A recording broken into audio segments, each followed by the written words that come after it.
एक ऐसा राजा जिसने अपनी टोपी सीकर खुद का गुजारा किया, लेकिन उसके एक आदेश से सदियों पुराने मंदिर ढह गए। एक ऐसा योद्धा जिसने मुगल झंडा काबुल से कन्याकुमारी तक फहराया, लेकिन उसी के जीते जी साम्राज्य के पतन की कहानी भी लिख दी गई। क्या औरंगजेब वाकई क्रूर शासक था, या फिर इतिहास का सबसे अनुशासित लेकिन सख्त प्रशासक? चलिए अगले 5 मिनट में इतिहास की उन परतों को खोलते हैं जिन्हें अक्सर दबा दिया जाता है। चैनल को सब्सक्राइब कर दे ज्यादा रोचक डॉक्यूमेंट्रीज और फैक्ट के लिए। तो वीडियो में आगे बढ़ते हैं। औरंगजेब कोई इत्तेफाक से राजा नहीं बना था। वो शाहजहां का तीसरा बेटा था। एक तरफ उसका भाई दारा शिकोह था जो उपनिषदों का अनुवाद कर रहा था, और दूसरी तरफ औरंगजेब जो सख्त सुन्नी विचारधारा और युद्ध नीति में माहिर था। 1658 में उसने अपने भाइयों को हराया और अपने पिता शाहजहां को उसी आगरा किले में कैद कर दिया जहां से वे ताजमहल देख सके। ये औरंगजेब की फितरत थी। सत्ता के लिए वो किसी भी हद तक जा सकता था। औरंगजेब के 49 साल के शासन में मुगल मैप सबसे बड़ा दिखा, लेकिन ये जीत फूलों की सेज नहीं थी।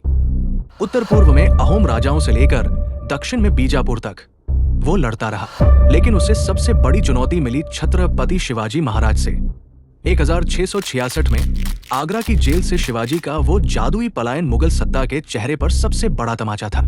इसके बाद औरंगजेब कभी भी मराठों को पूरी तरह दबा नहीं पाया। अब बात उस मुद्दे की जो आज भी चर्चा में रहता है। From over 3,000 miles of land. उसकी धार्मिक नीतियां।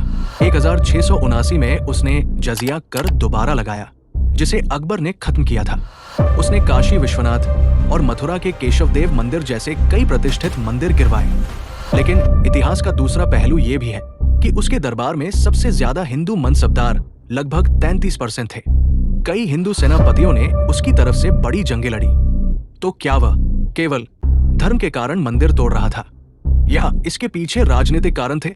ये बहस आज भी जारी है। कहते हैं दक्षिण औरंगजेब के लिए नासूर बन गया। अपने जीवन के अंतिम 25 साल वह दिल्ली से दूर दक्षिण में ही रहा। उसने गोलकुंडा और बीजापुर तो जीत लिया, लेकिन खजाना खाली हो गया और सेना थक गई। जब वो दक्षिण में व्यस्त था, पीछे उत्तर भारत में विद्रोह की आग भड़कने लगी थी। साम्राज्य इतना बड़ा हो गया था कि उसे संभालना अब औरंगजेब के बस से बाहर था। हैरानी की बात यह है कि दुनिया का सबसे अमीर बादशाह अपनी निजी जरूरतों के लिए शाही खजाने का एक पैसा नहीं छूता था।